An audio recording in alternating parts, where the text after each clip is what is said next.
বাদ দিবলৈ আৰু লগতে প্ৰশ্নৰ উপস্থাপন কৰে। ৰেণুকা পুৰকাষ্ঠ বাইদেৱে গাণিতিক ধাৰণা কি বুজিব বিচাৰে। প্ৰশিক্ষক তপন ছাৰে গাণিতিক ধাৰণা কি বুজাই ক'বলৈ যাদৱ কাকতি ছাৰক আহ্বান জনায়। কাকতি ছাৰে এটা পূৰ্ণ সূত্ৰৰে গাণিতিক ধাৰণা বুজাই দিয়ে। ছাৰৰ হাত ধৰি প্ৰশিক্ষক ছাৰে সূক্ষ্মভাৱে গণিতৰ ধাৰণা আৰু ব্যৱহাৰিক জীৱনৰ গণিতৰ প্ৰয়োগ কেনেদৰে হৈ আছে তাৰ পুংখানুপুংখভাৱে কঢ়িয়াই উদাহৰণ সহ দাঙি ধৰি ব্যাখ্যা আগবঢ়ায়। শিশুৰ গণিতৰ প্ৰতি থকা ভয় সম্পৰ্কেও ৰসাল ব্যাখ্যা দাঙি ধৰে।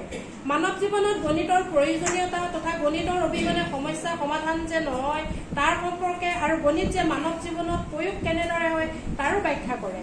বিদ্যালয়ত শিশুসকলক অংগীভংগীৰে বা আনন্দদায়ক শিক্ষাৰে গণিতৰ ভয় আঁতৰাই গণিত যে জটিল বিষয় নহয় তাক প্ৰতিপন্ন কৰিবলৈ শিক্ষকসকলক আহ্বান জনায়। ৩ পৰা ৮ বছৰৰ ছাত্ৰ ছাত্ৰীক অংকৰ ধাৰণাটো অতি সূক্ষ্মভাৱে প্ৰদান কৰিব লাগে।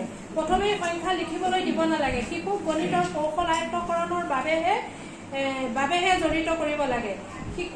প্ৰশিক্ষক ছাৰেও এক আছিল পুঁজি পুহি গীতেৰে কেনেকৈ আনন্দদায়ক শিক্ষণ দিব পাৰি তাৰ আৰ্হি দেখুৱায়। তপন ঘোষ ছাৰে সাংখ্যিকতাৰ দ্বিতীয় পাঠ ELPA পদ্ধতিটো ব্যৱহাৰ কৰি শ্ৰেণীকোঠাত শিক্ষাদান দিয়াৰ কথা বুজাই দিয়ে।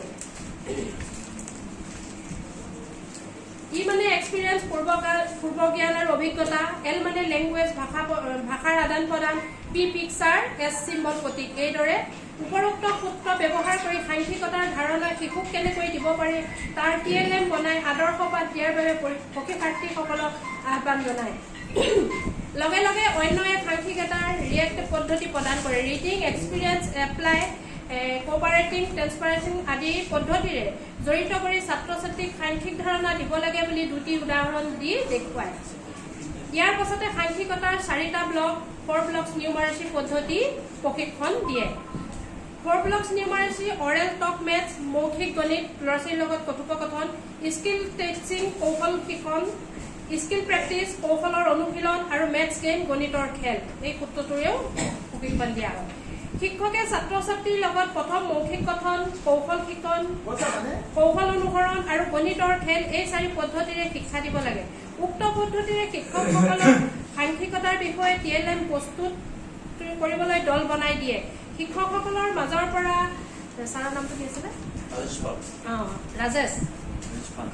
ৰাজেশ পাল ছাৰ আৰু জ্যোৎস্না চন্দ্ৰ বাইদেৱে আদৰ্শ পাঠ দিয়ে।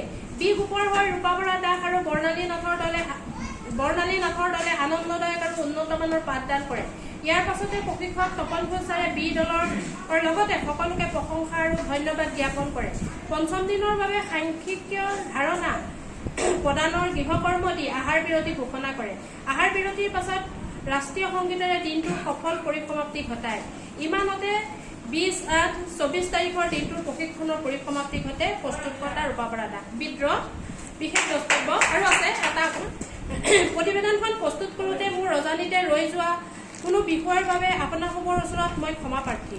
প্ৰতিবেদন প্ৰস্তুত কৰাৰ দৰে যি মহৎ কামক মোক নিয়োজিত কৰিলে তাৰ বাবে প্ৰশিক্ষক তপন ঘোষ ছাৰ আৰু যাদৱ কাকতি ছাৰক আন্তৰিকতাৰে কৃতজ্ঞতা জ্ঞাপন কৰিলোঁ। লগতে কালি দিনটোত আমাৰ মাজত উপস্থিত নথকাৰ বাবে ছাৰকো আমি বহুত মিছ কৰিলোঁ।